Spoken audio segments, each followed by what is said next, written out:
কি সমস্যা কি? হ্যাঁ হ্যাঁ, জি বলেন। বেগম জিয়াকে কিছু বলিনি তো আমি। আপনি বলেন যে ভাই ভাই আপনি এটা বলছেন, একটা বক্তব্য দেখান যে আমি এটা বলছি, সেটা বলেন। বলছে সাইফুল, বলেন যে সেটা বলে দেন যে আমি এটা বলছি। বলছে সাইফুল, আপনারা কি শুনছেন কেউ?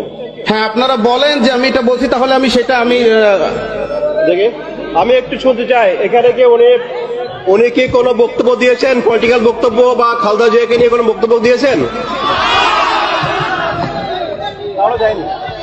জুলাই আগস্টের বিপ্লবের আগ মুহূর্ত পর্যন্ত বাংলাদেশের অধিকাংশ আপামর জনগণ বাংলাদেশ জাতীয়তাবাদী দল বা বিএনপিকে খুব পছন্দ করত।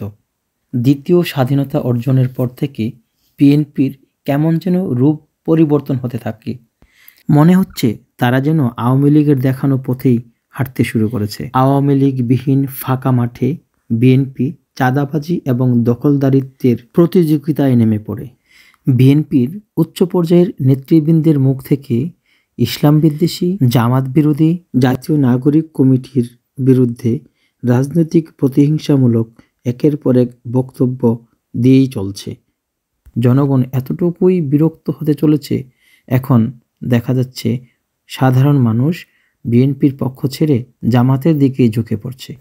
হিন্দু, বৌদ্ধ, খ্রিস্টান ঐক্য পরিষদের নেতা রবীন্দ্র প্রামাণিক সহ বাংলাদেশে অনেক রাজনৈতিক এবং অরাজনৈতিক ব্যক্তিবর্গ জামাতে ইসলামকে এবার সরকার গঠনের জন্য সুযোগ দেওয়া দরকার। বন্ধুগণ, ভিডিওটি শেষ পর্যন্ত দেখুন। প্রচলিত ধারার যে রাজনীতি, সেই রাজনীতি মানুষ এখন চায় না। এখন মানুষ উদ্গ্রীব হয়ে আছে যে এই দেশ সব সংগঠনকে দেখেছে, এই দেশের আলেম ওলেমাদের দ্বারা, ধার্মিক লোকদের দ্বারা এই দেশ একবার দেশ পরিচালনা হোক, সেইটা চায়। এবং আমরা চাই যে আগামী দিনে জামাত ইসলামের নেতৃত্বে এই দেশ পরিচালিত হবে। রাজনৈতিক ক্ষমতা না, তারা দেশের সেবা করে ইতিমধ্যে প্রমাণ করেছে যে দেশের জনগণের আমরা সেবা করতে চাই এবং সেবা করে। ক্ষমতা তাদের কাছে বড় চাওয়া না, সেটা অলরেডি জামাত ইসলাম প্রমাণ করে দিয়েছে। জামাতকে কেন আপনারা নিষিদ্ধ করলেন? কারণ তারা মুক্তিযুদ্ধের বিরুদ্ধে অবস্থান নিয়েছিল।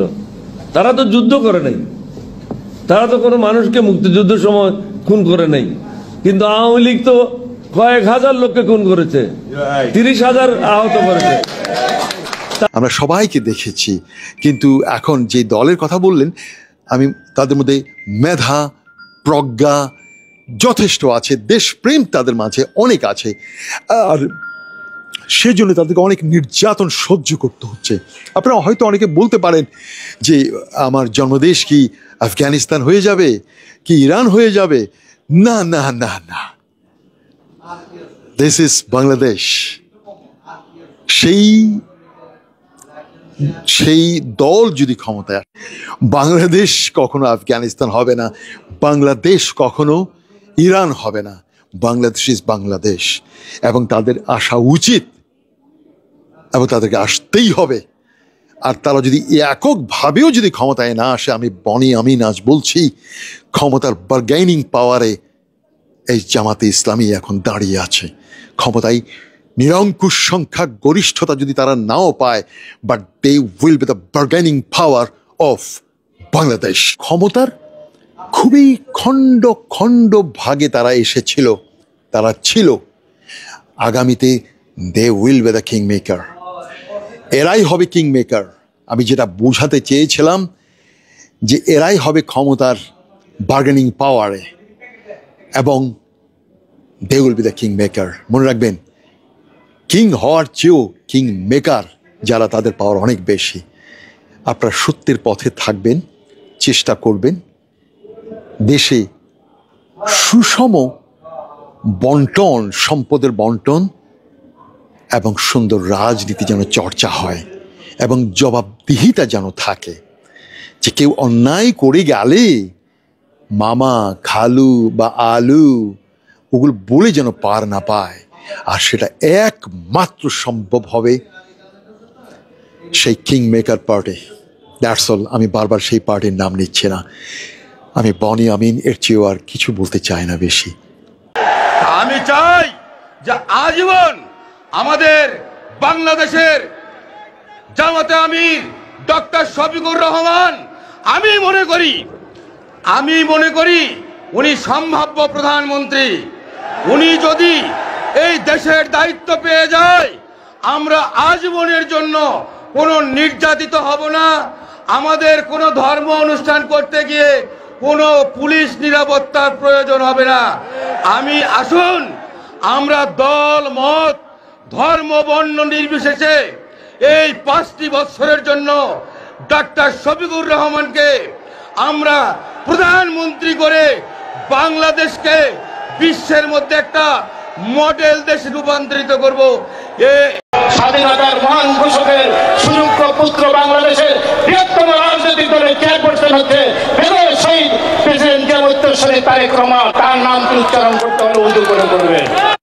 রাজনীতি কিন্তু রাজনীতি, এটা কিন্তু আপনার ঠিক ওই গীতা বাইবেলের সঙ্গে সম্পর্ক নেই, কোরআন শরীফের সঙ্গে সম্পর্ক। রাজনীতিতে অনেক কিছু থাকে যে কতগুলো আপনার প্রয়োজন অনুযায়ী আপনাকে সেগুলো পরিবর্তন করতে হয়। মির্জা ফখরুলের কাছে আমরা এরকম একটা অশ্লীল ভাষা প্রয়োগ আশা করিনি। যার নাম উচ্চারণ করলে মুখটা পবিত্র হয়ে যায়, বেগম খালেদা জিয়া।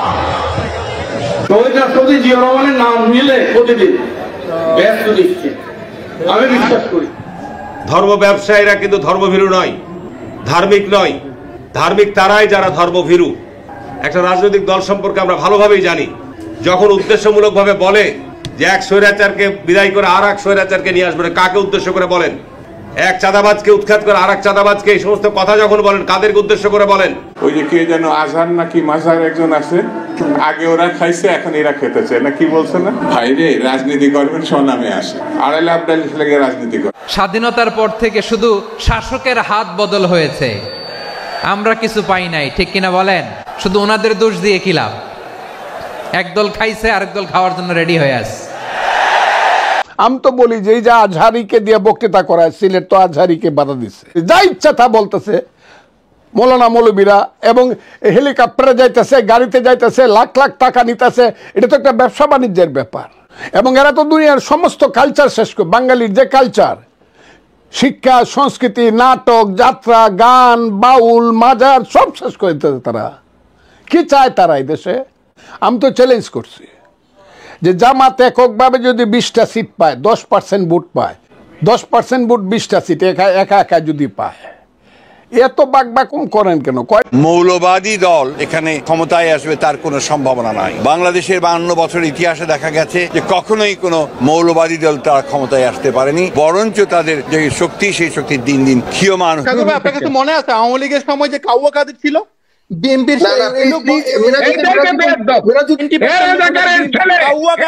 সম্বোধন করে বয়স্ক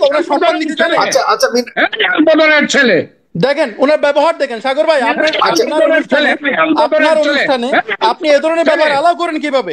হাসিনা পালিয়ে গেছে এবং হাসিনার বুক ফজলুর রহমানের ঘাড়ে চেপেছে। ওনার দুঃসাহস হইতো না 5 তারিখের পর নতুন বাংলাদেশে আমাদের ভাইদেরকে রাজাদের বাচ্চা, আলবদরের বাচ্চা বলে গালি দেওয়ার। বারবার বিএনপি বলছি যে আমাদের অতি দ্রুততম সময়ের মধ্যে নির্বাচন অনুষ্ঠিত হওয়া দরকার। এখানে বিএনপি ক্ষমতা আসবে না, কে ক্ষমতা আসবে? কে ক্ষমতা আসবে বাংলাদেশে?